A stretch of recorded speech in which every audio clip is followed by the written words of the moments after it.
नमस्कार,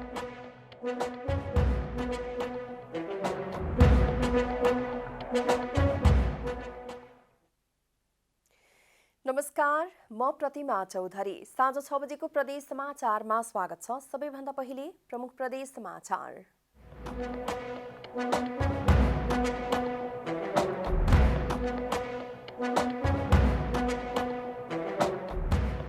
मौसममा आएको बदलीसँगै मुलुकका अधिकांश स्थानमा वर्षा, हिमाली र उच्च पहाडी क्षेत्रमा हिमपातका कारण जनजीवन प्रभावित। राष्ट्रिय सहमति गरेर एमसीसी पास गर्नुपर्ने जसपा अध्यक्ष यादवको भनाई। माधव नेपालसँग व्यक्तिगत प्रतिशोध साध्न एमाले संसद अवरोध गरेको टिप्पणी। र कैलालीका 30 जना महिलाले पाए बङ्गुर पालन तालिम। आवश्यक सीप स्रोत र बजारको पहुँच पुर्याई उत्पादनमा वृद्धि गर्न आवश्यक।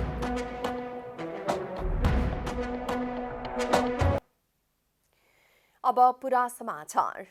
आज मुलुकभर मौसममा बदली हुनुका साथै अधिकांश स्थानमा वर्षा भइरहेको छ। काठमाडौँ उपत्यका आसपासका क्षेत्रमा रातिदेखि नै हिमपातसहित वर्षा भइरहेको छ भने हिमाली र उच्च पहाडी क्षेत्रमा रातिदेखि नै हिउँ परिरहेको छ। पर्यटकीय स्थल चन्द्रागिरी, नगरकोट, फुलचोकी, नागार्जुन लगायत उपत्यकाका चारै भन्ज्याङमा हिमपात भएको छ। चन्द्रागिरीमा यो वर्षको पहिलो पटक हिमपात भएको हो। शुक्रबार समय मौसममा आंशिकदेखि सामान्य बदली भई हिमपात र वर्षाको सम्भावना रहेको मौसम विभागले जनाएको छ। यसैबीच सुदूरपश्चिमका पहाडी जिल्लाका विभिन्न स्थानमा बुधबार बिहानैदेखि हिमपात भइरहेको छ। बैतडी, बझाङ, डोटी, बाजुरा र दार्चुला लगायतका जिल्लामा हिमपात भएसँगै चिसो बढेको छ। सुदूरपश्चिमका 7 पहाडी जिल्ला जोड्ने एक मात्रै सडक भीमदत्त राजमार्गको हगुल्टे शाहु खर्क क्षेत्रमा रातिदेखि नै हिमपात सुरु भएपछि राजमार्ग अवरुद्ध भएको छ। हिमपात र वर्षाका कारण जनजीवन प्रभावित बनेको छ। विशेष गरी बालबालिका र वृद्धवृद्धाहरू चिसोका कारण समस्यामा परेका छन्। गैरातीदेखि परेको वर्षाका कारण भिजिबिलिटी कम हुँदा नेपालको हवाई सेवा प्रभावित भएको छ। निरन्तरको वर्षा र हिमपातका कारण उच्च पहाडी क्षेत्रका विमानस्थल बन्द रहेको त्रिभुवन अन्तर्राष्ट्रिय विमानस्थल कार्यालयले जनाएको छ। प्रतिकूल मौसम र कम भिजिबिलिटीका कारण उडानहरू प्रभावित भएको सूचना जारी गरिएको छ। नेपालगञ्ज र पोखरा एयरपोर्टमा भिजिबिलिटी कम भएकाले केही ढिलो गरी खुलेको छ। लुक्ला, तुमलिङटार, सुकेटार, सिमीकोट विमानस्थल हिउँले भरिएको छ। अन्तर्राष्ट्रिय तर्फ कुनै पनि उडान प्रभावित नभएको विमानस्थलले जनाएको छ। विमानस्थलमा भिजिबिलिटी कम हुँदा उडान हुन नसकेपछि हवाई सेवा प्रदायकहरूले उडान रद्द गरेका छन्। यति एयरलाइन्सले काठमाडौँ पोखरा 6 उडान रहेकोमा हालसम्म 3 वटा उडान रद्द गरिसकेको छ। यस्तै बुद्ध एयरले पनि 3 वटा उडान रद्द गरेको छ। जनता समाजवादी पार्टी जसपा नेपालका केन्द्रीय अध्यक्ष उपेन्द्र यादवले राष्ट्रिय सहमति गरेर एमसीसी पास गर्नुपर्ने बताउनु भएको छ। आज पश्चिम नवलपरासीको सदरमुकाम परासीमा जसपा नेपालले गरेको पत्रकार सम्मेलनमा अध्यक्ष यादवले एमसीसी राष्ट्रिय सहमतिको आधारमा अगाडि बढाउनुपर्ने बताउनु भएको हो।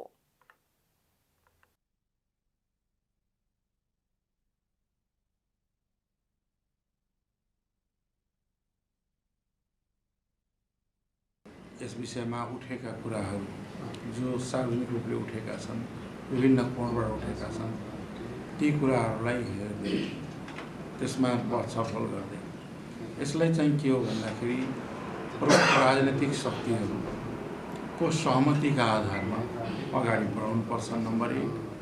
नम्बर 2, राष्ट्रको हित अनुकूल राष्ट्रिय सहमतिबाट अगाडि बढ्नुपर्छ।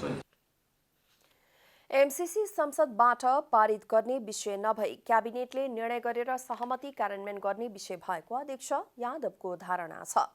त्यसै एक फरक प्रसङ्गमा अध्यक्ष यादवले अहिले नेकपा एमाले गरेको संसद अवरोध कुनै खास लक्ष्य नभई एकीकृत समाजवादीका अध्यक्ष माधव कुमार नेपालसँगको व्यक्तिगत प्रतिशोध र ईर्ष्याले गरेको टिप्पणी समेत गर्नुभयो।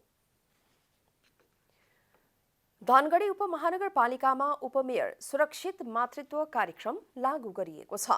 धनगढी उपमहानगरपालिकाकी उपप्रमुख सुशीला मिश्र भट्टले आमा तथा नव शिशुका लागि सुरक्षा सामग्री किट हस्तान्तरण गर्दै उपमहानगरपालिकामा उपमेयर सुरक्षित मातृत्व कार्यक्रम लागू भएको घोषणा गर्नुभयो। उपमेयर सुशीला मिश्र भट्टले धनगढी उपमहानगरपालिकाले सञ्चालनमा ल्याएको बर्थिङ सेन्टरमा पौष महिना यता सुत्केरी भएका आमालाई सुरक्षा सामग्री किट हस्तान्तरण गर्नुभएको हो। उपमहानगरको वडा नम्बर 7, 16 र 19मा सुरक्षा किट वितरण गरिएको हो। बाल मृत्युदर र मातृ मृत्युदर रोक्न उपमेयर सुरक्षित मातृत्व कार्यक्रमले स्वास्थ्य केन्द्रमा पुगेर सुरक्षित तवरले सुत्केरी गराउन प्रोत्साहन गर्ने उपमेयरको विश्वास छ। कार्यक्रम सुरुको पहिलो दिन फुलबारी स्वास्थ्य चौकीलाई 100 थान, उर्मा स्वास्थ्य चौकीलाई 30 थान र शहरी स्वास्थ्य प्रवर्धन केन्द्रलाई 20 थान सुरक्षा सामग्री किट हस्तान्तरण गरिएको छ। प्रदेश समाचारमा अब छोटो विश्राम।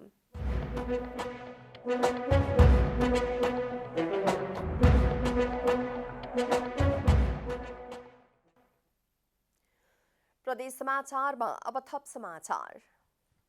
करुणा फाउन्डेसन नेपाल भोजपुरको सक्रियतामा जिल्लाका 1600 बढी अपाङ्गता भएका मानिसहरूले विभिन्न खाले सहायता प्राप्त गरेका छन्। करुणा फाउन्डेसन स्थानीय सरकार, प्रदेश सरकारको सहकार्यमा यहाँका अपाङ्गता भएकाहरूलाई विभिन्न खाले सहयोग अभियान थालिएको हो। करुणा फाउन्डेसन नेपालको अगुवाईमा भोजपुरको 9वटा स्थानीय तहमा अपाङ्गता सहायता कार्यक्रम सञ्चालन गरिएको छ। फाउन्डेसन स्थानीय र प्रदेश सरकारको आपसी साझेदारीमा भएको कार्यक्रम मार्फत अपाङ्गता भएका मानिसहरूको पहिचान गर्ने, उनीहरूलाई शारीरिक अशक्तताको आधारमा परिचय पत्र वितरण गर्ने, आवश्यक पर्ने सहायक सामग्री वितरण लगायतको काम गर्दै आएको छ। यो अपाङ्गता रोकथाम तथा पुनर्स्थापना कार्यक्रमको मुख्य उद्देश्य भनेको जन्मजात हुने अपाङ्गताको रोकथामका लागि क्रियाकलापहरू सञ्चालन गरी रोकथाम गर्ने र अपाङ्गता भइसकेका व्यक्तिहरूको जीवनको गुणस्तरमा सुधार ल्याउने। फाउन्डेसनले जन्मजात हुने अपाङ्गता विषयमा समेत सचेतना दिने काम गरेको छ। हालसम्म भोजपुरमा 1688 जना अपाङ्गता भएका मानिसहरूलाई सहयोग गरिसकेको फाउन्डेसनको भनाइ छ। यो अभियानलाई आगामी दिनमा अझ प्रभावकारी बनाएर लैजाने फाउन्डेसनको भनाइ छ। स्वास्थ्य शिविर आयोजना गरेर 1688 जना अपाङ्गता भएका व्यक्तिहरूलाई परिचय पत्रको पहुँचमा हामीले पुर्याइसकेका छौँ भने अब साल्पा सिलिचो लगायत केही पालिकामा लगभग 200 भन्दा बढी व्यक्तिलाई परिचय पत्रको प्रक्रियामा नै अगाडि बढिरहेको छ। करुणा फाउन्डेसनको अग्रसरतामा भएको अभियानले धेरै सहायता मिलेको अपाङ्गता भएका व्यक्तिहरूको भनाइ छ। गाउँघरसम्मै पुगेर परिचय पत्रसँगै अन्य सहयोग दिएपछि उनीहरू अहिले खुसी भएका छन्। यहाँ आउँदाखेरि चाहिँ तपाईँको खर्च बिना पीडित भइराखेको हुँदा हामीलाई चाहिँ एकदम अब खर्च उहाँ जाँदा 5-10 हजार 10-15 हजार सकिन्छ, यहाँ आएर चाहिँ तपाईँको एकदम राम्रो भएको छ। स्थानीय स्तरलाई लक्षित गरेर सञ्चालन गरिएको कार्यक्रम प्रभावकारी रहेको स्थानीय तहहरूले बताएका छन्। फाउन्डेसनले अपाङ्गता भएका व्यक्तिहरूको पहिचान गर्न सहयोग गर्ने भएकाले राज्यबाट पाउने सुविधा दिन सहजता भएको छ। प्रदेश सरकार, करुणा फाउन्डेसन र स्थानीय सरकारको त्रिपक्षीय साझेदारीमा सञ्चालन भएको यो नेपाल सरकारकै एउटा मूलभूत कार्यक्रमको रूपमा पनि रहेको छ र परिस्थितिजन्य घटनाहरूबाट सिर्जना हुने अपाङ्गहरूलाई पनि पहिचान गरेर उहाँहरूलाई हामीले प्रमाणपत्र वितरण गरेपछि राज्यबाट उपलब्ध हुने विभिन्न किसिमका सेवा सुविधाहरू प्रदान गर्ने र राज्यको एउटा मूल प्रवाहमा उहाँहरूलाई पनि समेट्ने र राज्यले दिने सेवा सुविधाहरू पनि प्राप्त सजिलै हुन सकोस् भन्ने अभिप्रायबाट यो कार्यक्रम सञ्चालन र निर्देशित रहेको छ। स्थानीय स्तरका सर्वसाधारण मानिसहरूलाई लक्षित गरेर सञ्चालन भएको कार्यक्रम प्रभावकारी देखिएको छ। पूर्ण रूपमा अशक्त मानिसहरूलाई घरमा नै पुगेर आवश्यक सहयोग गर्ने भएकोले उनीहरूलाई प्रत्यक्ष राहत मिलेको छ। भोजपुरबाट कविता खड्काको रिपोर्ट। पछिल्लो समय पालपाली ढाकाको व्यापार बढ्दो रहेको ढाका व्यवसायीहरूले बताएका छन्। आन्तरिक र बाह्य पर्यटकहरूले पाल्पा आएपछि हातले बुनेको ढाकाप्रति आकर्षित हुने गर्दछन्। हातले बुनेको ढाकाको उत्पादनमा विविधीकरण गरेपछि पाल्पाले ढाकाप्रति आकर्षण बढेको हो। पाल्पाका प्रत्येक घरमा ढाका बुन्ने तान राखेर यसको प्रवर्धन गर्नुपर्ने व्यवसायीहरूको सुझाव छ। गाउँमा प्रत्येक घरमा एउटा तानको अवधारणाको रूपमा अथवा प्रत्येक घरमा पिँढीमा अथवा घरको कोठामा ढाकाका तानहरू राखिदिएर प्रवर्धन गऱ्यो भने ढाकाको यो व्यापार बढ्दो छ र यो जुन गाउँघरको जीवनस्तर पनि यही ढाकाले गर्दाखेरि सायद बढ्छ होला। पाल्पामा ढाका सङ्घ नै खोलेर दक्ष जनशक्ति उत्पादन गरिएको छ। सङ्घले विशेष गरी युवा जनशक्तिलाई ढाका बुन्ने तालिम दिने गरेको छ। यद्यपि पाल्पामा उत्पादन भएको ढाका अन्य जिल्लामा बजारीकरण गर्न भने त्यति सहज नभएको उद्योगीहरूको भनाइ छ। नेपाल सरकारले चाहिँ हामीलाई यो जस्तो पाल्पामा उत्पादन गरेर काठमाडौँ, स्याङ्जा, पोखरातिर पठाउँदाखेरि अब ठाउँ ठाउँबाट रोगरी त्यसलाई चाहिँ खुला, त्यसलाई चाहिँ कर लाग्दैन है। कोही बिना रोगको चाहिँ जान सक्छ भन्ने किसिमको एउटा चाहिँ सहजीकरण गरिदिनु पर्ने छ भने, अर्कोतर्फ नेपालमा आउने धागो सुती कपडामा चाहिँ यो करहरू चाहिँ छुट गरिदिनुपर्छ भन्ने हाम्रो भाग।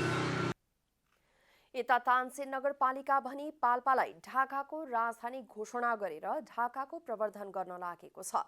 पाल्पाले ढाकालाई प्रवर्धन गर्न तानसेन नगरपालिकाले काठमाडौँ, पोखरा लगायतका स्थानमा प्रदर्शन कार्यक्रम समेत गर्ने नगरपालिकाले जनाएको छ। पश्चात नेपालको 3वटा ठाउँमा यसको चाहिँ एक्जिबिसन गर्ने, काठमाडौँबाट सुरु गर्ने, त्यसै पोखरा, त्यसपछि पाल्पामा गर्ने र सम्भव भयो भनेदेखि बाहिर समेत चाहिँ यसको चाहिँ एक्जिबिसन गर्ने भन्ने तयारीमा लाग्यो। यसमा चाहिँ नगरपालिकाले पुरै ब्याकअप गरिराखेको सन्दर्भ छ। ढाकाको प्रवर्धन गर्न तानसेन नगरपालिकाले आफ्नो कार्यालयको झ्याल ढोकामा ढाकाको पर्दा प्रयोग गरेको छ। ढाकाको कपडा प्राय विवाह, व्रतबन्ध लगायत विभिन्न सार्वजनिक कार्यक्रमहरूमा अनिवार्य जस्तै बनेको छ। प्रदेश समाचारमा अब छोटो विश्राम।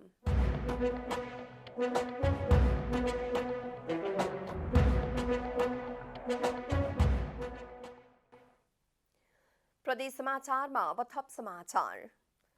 कैलालीको निर्धन संस्थाले विभिन्न तालिमहरू सञ्चालन गर्दै आएको छ। संस्थाले कैलालीको लम्कीचुहा नगरपालिकामा करिब 30 जना महिला उद्यमीहरूलाई 3 दिने व्यावसायिक रूपमा बङ्गुर पालन सम्बन्धी प्राविधिक ज्ञान सहित तालिम प्रदान गरेको छ।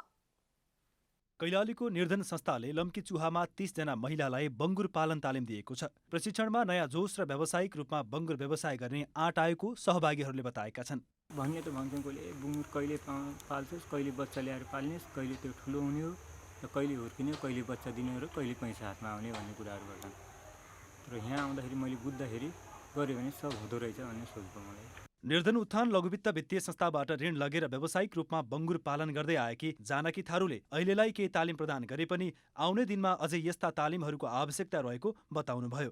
अब म भन्छु कि निर्धन उत्थान बैङ्कले मलाई अरू ट्रेनिङ दिँदा अरू सहज हुन्छ कि भनेर सोचिरहेको छु र नगरबाट पनि मलाई कहिले पनि अनुदान दिए छैन। म 4 वर्ष पालिसकेँ। आजको आवश्यकता भनेको उद्यमीको क्षमता र सम्भावना अनुसार उचित सिप, स्रोत, साधन र बजारको पहुँच पुर्याउनु नै हो। कृषकको क्षमता अनुसार आवश्यक सिप, स्रोत र बजारको पहुँच पुर्याई उत्पादनमा वृद्धि गर्न आवश्यक छ। लघुबाट साना, सानाबाट मध्यम हुँदै आफ्नो आम्दानी बढाउँदै सरकारलाई पनि सहयोग गर्दै आफू पनि समृद्धितिर जाने हो। त्यसले गर्दा सरकारलाई मात्र दोष दिएर बस्नुपर्ने परिस्थिति छैन। उद्यमी हुने भनेको आफै हो। सरकारले बनाइदिने त नीति नियमहरू हुन्। अरू जस्तो लोनको लागि ब्याङ्कहरूको व्यवस्था गरिदिने, नियम कानुनहरू बनाउने आदि इत्यादि सरकारको दायित्वभित्र पर्छन्। व्यावसायिक रूपमा बङ्गुर पालन गर्ने लगायत आम्दानी खर्चको हिसाब राख्ने सम्बन्धमा समेत तालिम दिएको हुँदा ज्यादै लाभदायी रहेको सहभागीहरूको भनाइ छ। कैलालीबाट रविन्द्र सिंह ठकुरीको रिपोर्ट। नेपालमा कुखुरा व्यवसायको आकर्षण बढ्दो छ। सजिलैसँग पालन गर्न सकिने र छोटो समयमै आम्दानी दिन सक्ने भएकाले पनि आजभोलि साना तथा ठूला लगानीमा कुखुरा व्यवसाय गर्नेहरू बढेका छन्। मासु र अण्डाको माग बजारमा राम्रो हुने भएकाले पनि कुखुरा व्यवसायले धेरै सम्भावना बोकेको छ। राम्रो आम्दानी गर्न सकिने भएकाले झापाका मेची नगरको धुलाबारीमा पोल्ट्री फार्म सञ्चालन गर्दै आएकी चन्दा न्यौपानेले अण्डाका लागि लेयर्स कुखुरा फर्म सञ्चालन गर्दै आएकी छिन्। लेयर्स कुखुराबाट दैनिक 2400 अण्डा उत्पादन गर्दै आएका छन्। उनले अहिले दैनिक 22 देखि 23 हजारसम्म कमाउने गर्दछिन्। उनीसँग करिब 10,000 कुखुरा छन्।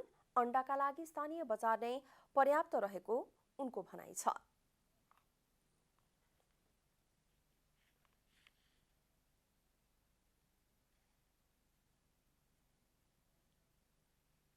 अन्दाज गर्दा हामी यो तल्लो चाहिँ खोरमा हामी 3,3500 छ, माथिल्लो चाहिँ अर्को नयाँ सुरु गर्दै गरेकोमा चाहिँ 5500 छ हाले।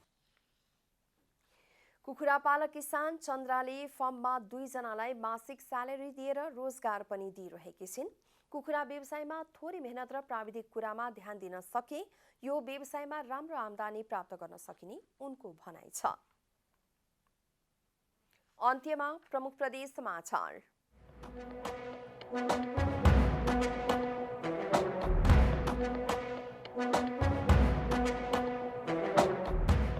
मौसममा आएको बदलीसँगै मुलुकका अधिकांश स्थानमा वर्षा, हिमाली र उच्च पहाडी क्षेत्रमा हिमपातका कारण जनजीवन प्रभावित। राष्ट्रिय सहमति गरेर एमसीसी पास गर्नुपर्ने जसपा अध्यक्ष यादवको भनाई। माधव कुमार नेपालसँग व्यक्तिगत प्रतिशोध साध्न एमालेले संसद अवरोध गरेको टिप्पणी। र कैलालीका 30 जना महिलाले पाए बङ्गुर पालन तालिम। आवश्यक सीप स्रोत र बजारको पहुँच पुर्याई उत्पादनमा वृद्धि गर्न आवश्यक।